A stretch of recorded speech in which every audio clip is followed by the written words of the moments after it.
হাজোৰ চৰকাৰী ভূমিত বেদখলকাৰীৰ বিৰুদ্ধে শীঘ্ৰেই উচ্ছেদ অভিযান চলিব এই কথা প্ৰকাশ কৰিছে বিধায়ক প্ৰকাশ চন্দ্ৰ দাসে। পুনৰ হাজোৰ চৰকাৰী ভূমিত চলিছে সন্দেহজনক লোকৰ দপদপনি। হাজোৰ দুকনীয়া গ্ৰেজিং ৰিজাৰ্ভত খিলঞ্জীয়া গোমহ পালকক মিয়াই ভয় ভাবুকি দেখুৱাই খেদি পঠোৱাৰ অভিযোগ উত্থাপিত হৈছে। দুকনীয়া ৰিজাৰ্ভৰ হাজাৰ হাজাৰ বিঘা ভূমি মিয়াই দখল কৰাৰ অভিযোগ দুকনীয়া গ্ৰেজিং ৰিজাৰ্ভ সংৰক্ষণ সমিতিৰ উপৰিও স্থানীয় গোমহ পালকৰ। উল্লেখযোগ্য যে প্ৰয়াত মুখ্যমন্ত্ৰী হাজোৰ সুসন্তান লৌহমানৱ বিষ্ণুৰাম মেধিয়ে দুকনীয়া ৰিজাৰ্ভৰ 22,000 বিঘা ভূমি স্থানীয় গোমহ পালকসকলৰ বাবে সংৰক্ষণ কৰিছিল।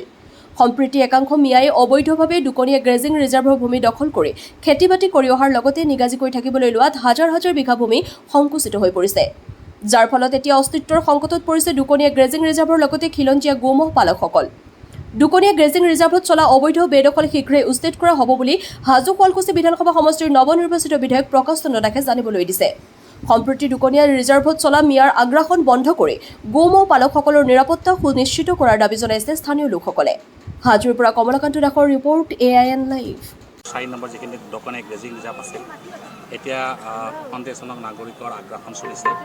গোপালক আৰু মহ পালকৰ বাবে এতিয়া তেওঁলোক শংকিত হৈ পৰা পৰিলক্ষিত হৈছে। কি ক'ব এই ক্ষেত্ৰত? দুকনীয়া গ্ৰেজিং ৰিজাৰ্ভৰ এইখন ৰিজাৰ্ভত কোনো আগ্ৰাসন কৰি লাভ নাই। এইখন ৰিজাৰ্ভত যেতিয়াই বেদখল হৈছে তেতিয়াই উচ্ছেদ হৈছে আৰু বৰ্তমানো যিখিনি বেদখল হৈ আছে সেইখিনি সম্পূৰ্ণভাৱে আমি উচ্ছেদ কৰিম আৰু এইখন গো পালকসকলে সদায় মহ বা গৰু এইসমূহ চৰাৰ এটা পৰিৱেশ কৰিছিলে। অসমৰ প্ৰাক্তন মুখ্যমন্ত্ৰী বিষ্ণুৰাম মেধিৰ এটা দূৰদৰ্শী চিন্তাৰে এই গো ৰিজাৰ্ভ গ্ৰেজিং ৰিজাৰ্ভসমূহ সংৰক্ষণ কৰিছিল আৰু বৰ্তমানৰ মুখ্যমন্ত্ৰী মহোদয়ে অসমত যিমান বেদখল হৈছে সকলো কঠোৰভাৱে বেদখল উচ্ছেদ কৰা হ'ব বুলি কৈছে। গতিকে হাজোৰো এই গ্ৰেজিং ৰিজাৰ্ভৰ লগতে যিখিনি চৰকাৰী ভূমি বেদখল হৈছে আমি সম্পূৰ্ণভাৱে বেদখল উচ্ছেদ কৰিম, কাৰণ আইনৰ দৃষ্টিত কোনো এনেকুৱা অপকৰ্ম কৰি স্থিৰে থাকিব নোৱাৰে। আচলতে এটা থাকোঁতো আপুনি তাত কেইবাবাৰো উচ্ছেদ কৰাৰ ক্ষেত্ৰত পদক্ষেপ হাতত লৈছিল। নিশ্চিতভাৱে মই যেতিয়া সদৌ অসম ছাত্ৰ সন্থাৰ মজিয়াত আছিলোঁ তেতিয়াও দুকনীয়া গ্ৰেজিং ৰিজাৰ্ভত বৃহৎ আমি উচ্ছেদ অভিযান কৰিছিলোঁ আৰু এতিয়া যিহেতু আমাৰ চৰকাৰৰে মূল লক্ষ্য যে ভেটি মাটি ৰক্ষা কৰা আৰু এই বৃহৎ অবৈধ বেদখল উচ্ছেদ অভিযান আগতো হৈছে আৰু বৰ্তমানো মুখ্যমন্ত্ৰী মহোদয়ে ঘোষণাই কৰিছে। গতিকে হাজো শুৱালকুছি সমষ্টিত যিখিনি অবৈধ বেদখল আছে ইয়াক সম্পূৰ্ণভাৱে আমি উচ্ছেদ কৰিম। এতিয়া গ্ৰেজিং ৰিজাৰ্ভ সংকটৰ গঢ়ত অসম তথা বিশেষকৈ আমাৰ হাজো ৰামদিয়াবাসীৰ কাৰণে এটা সৌভাগ্যৰ বিষয়। অসমৰ মাননীয় মুখ্যমন্ত্ৰী মহোদয়ে যিবিলাক অসমৰ গ্ৰেজিং ৰিজাৰ্ভ চৰকাৰী ভূমিৰ বেদখল হৈছে তাক উন্মুক্ত কৰাৰ কাৰণে তেখেতে যৎপৰোনাস্তি চেষ্টা কৰিছে। আমি হাজো ৰামদিয়াবাসী তথা পশ্চিমবংগৰ বাসী যিবিলাক গৰু মহ পালক আছে তেখেতে আমি অনুৰোধ জনাইছোঁ ইয়াৰ জৰিয়তে যে আমাৰ ইতিমধ্যে 1952 চনৰ পৰাই তেতিয়াৰ তদন্তকালীন অসমৰ মুখ্যমন্ত্ৰী আমাৰ হাজো সমষ্টিৰ গৌৰৱ বিষ্ণুৰাম মেধিদেৱে আমাক ৰামদিয়া পশ্চিমবংগৰ মৌজৰ বিভিন্ন মানুহক আমাৰ দুকনীয়া গ্ৰেজিং ৰিজাৰ্ভত মাতি দিছিল আৰু বিশেষকৈ এই মানুহখিনি যাতে গৰু মহ পালন কৰি তাৰ পৰা উৎপাদিত সামগ্ৰী বিক্ৰী কৰি মানুহে জীৱিকা নিৰ্বাহ কৰিব পাৰে। কিন্তু তেতিয়াৰ পিছৰে পৰা প্ৰায় বিশেষকৈ অসম আন্দোলন হোৱাৰ পিছৰে পৰা এই অঞ্চলটোত বিভিন্ন বেদখল কাঢ়িছে।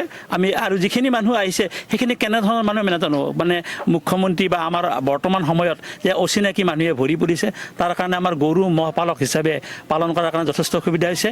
মোৰ আজো ককাৰ দিনৰে পৰা গৰু মহ পালক কৰি আছে। আমি নহয়, আমাৰ পশ্চিমবংগৰ মৌজা ভোমাৰবৰী বা হাজো আৰু ৰামদিয়াৰ বিভিন্নজনে আমাৰ তাতে গৰু মহ পালন কৰি আছিল। কিন্তু এতিয়া আটাইতকৈ দুৰ্ভাগ্যজনক কথা, আৰু আমি নিশ্চয় জানো যে ৰামদিয়াৰ বিখ্যাত দৈ আমি অসম বিখ্যাত বুলি আমি ক'ব বিচাৰিছোঁ, কিন্তু এতিয়া সময়ত সেই যিখন ৰামদিয়াৰ দৈৰ সেই এটা গৰিমাটো প্ৰায় এতিয়া নাইকিয়া হ'ব ধৰিছে। এইকাৰণে যে আমি তাত উচিতভাৱে গৰু মহ পালন কৰি ৰাখিব পৰা নাই, অৰ্থাৎ তাত আমাৰ ঠাই নাই, বৰ্তমান বেদখল কৰি লৈছে। তাৰ কাৰণে আমাৰ গৰু মহ যিবিলাক আছে আমি বিভিন্ন স্থানলৈকে নিবলগীয়া হয়, তাৰ কাৰণে আমাৰ উৎপাদন কমিছে। তাৰ কাৰণে আমাৰ যিখিনি গৰু মহ পালক আছে তেওঁলোকৰ কাৰণে এক সমস্যাৰ সৃষ্টি হৈছে।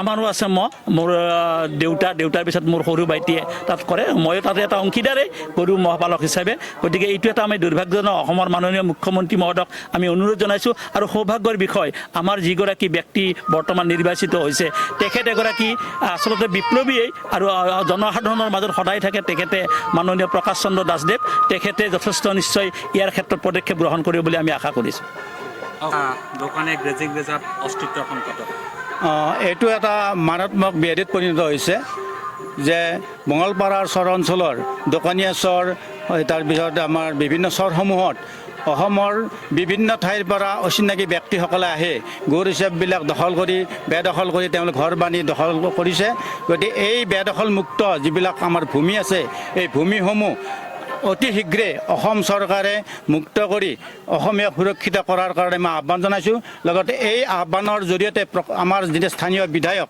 ৩০ নং হাজো সংসদীয় সমষ্টিৰ বিধায়ক প্ৰকাশ চন্দ্ৰ দাসদেৱক আমি বিশেষভাৱে অনুৰোধ জনাইছোঁ যে অতি সোনকালে বেদখলকাৰীৰ পৰা মুক্ত কৰি অসমক এটা সুৰক্ষিত স্বাৰ্থত এই মাটিবোৰ আমাক মোকলাই দিব লাগে আৰু লগতে অসমৰ মাননীয় মুখ্যমন্ত্ৰী ডক্টৰ হিমন্ত বিশ্ব শৰ্মা দেৱলৈও আমি ইয়াৰ জৰিয়তে অনুৰোধ জনাইছোঁ যে গৌপালকসকল মহপালকসকলৰ যাতে সুৰক্ষিত হয় যিহেতুকে চৰণীয়া পথাৰ গৰু মহ ৰাখিবৰ কাৰণে সুব্যৱস্থা কৰিব লাগে আৰু বেদখল মুক্ত কৰি এই গো চৰাৰ কাৰণে হওক মহ পালনৰ কাৰণে সুব্যৱস্থা কৰাৰ কাৰণে আমি স্থানীয় বিধায়ক প্ৰকাশ চন্দ্ৰ দাসৰ লগতে অসমৰ মাননীয় মুখ্যমন্ত্ৰী ডক্টৰ হিমন্ত বিশ্ব শৰ্মা দেৱলৈ আমি বিশেষভাৱে অনুৰোধ জনাইছোঁ আমি গো পালকসকলৰ স্বাৰ্থ তথা অসমীয়া মানুহৰ স্বাৰ্থৰ পক্ষে আমি তেখেতক আজি বুলি নহয় আমি যেতিয়াই তেখেত ছাত্ৰ সন্থাত থাকে তেখেতৰ দিনত আমাৰ 3বাৰ বেদখল উচ্ছেদ কৰা হৈছিলে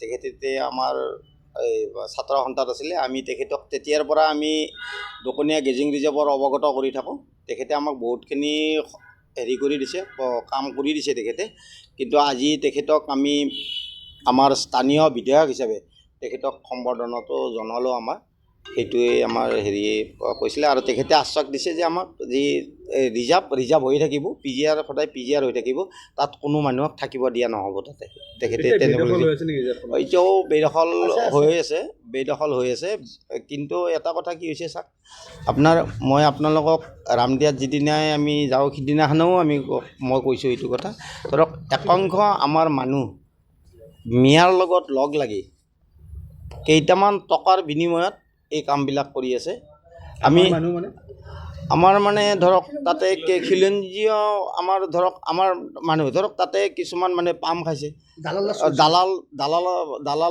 ৰূপী হৈ যায় তাতে কাম কৰিছে ধৰক কেইটামান পইচা যেনে আব্বাছ আলীৰ লগত অকণ কলিতা লগ লাগি আছে তেখেতে বহুতখিনি পইচা তেখেতসকলে হেৰি কৰিছিলে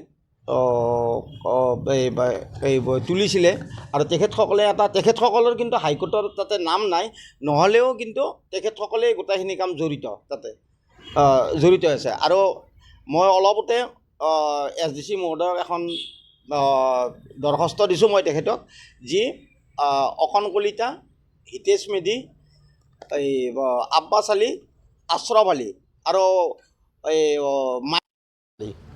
সিহঁতে মানুহ বহাইছে এইটো তাৰে তদন্ত হ'ব লাগে সুতদন্ত হ'ব লাগে হৈ সেইটো বিহিত ব্যৱস্থা ল'ব কিন্তু গেজিং লেণ্ড ৰেভিনিউ এক্টত কিছুমান হেৰি আছে তাতে যদি ধৰক কোনোবাই যদি বেআইনী হিচাপে তাত সোমাই যায় সেইখিনি চক্ৰ বিষয়ক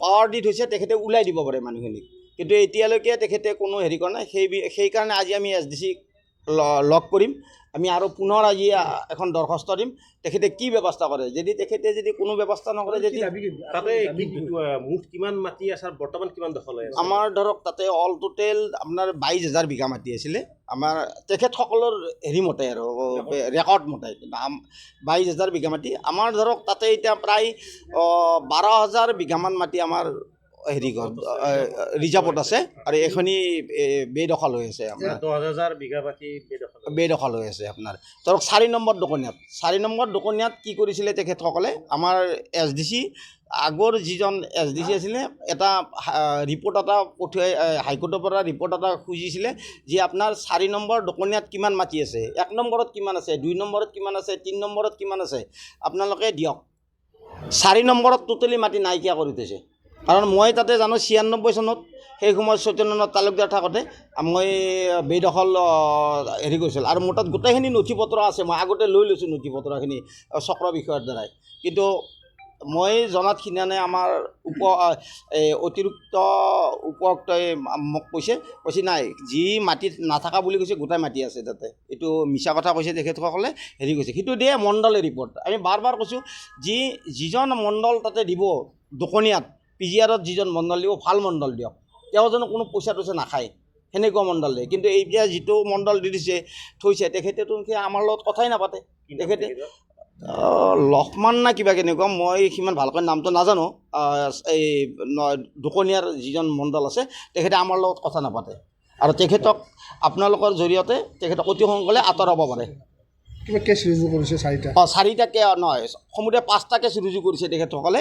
অলপতে 26ত 3টা কৰিছে আৰু 14ত 18ত এটা কৰিছে, 24ত এটা কৰিছে, 5টা। তাতে দোকনীয়া গেজিং ৰিজাৰ্ভৰ তাৰমানে PGR VGR বেদখল উচ্ছেদ কৰিব নালাগে, তাতে আমাৰ হেৰি আছে এলটমেণ্ট দিয়া মাটি আছে। হাইকোৰ্টত কৰিছে কেছটো। প্ৰায় 95-100 ইমানজন মানুহ আছে লিষ্টখনত নাম আপোনাৰ, চব মিয়াসকলে কৰিছে এইটো কেছ। এইটো বিৰুদ্ধে মানে চৰকাৰৰ বিৰুদ্ধে কৰিছে, DCৰ বিৰুদ্ধে কৈছে যে এইটো আমাক এলটমেণ্ট দিয়া মাটি, এইটো PGR মাটি নহয়, এইটো বেদখল উচ্ছেদ হ'ব নালাগে। যিকোনো খবৰৰ বিজ্ঞাপনৰ বাবে যোগাযোগ কৰক 7896121996।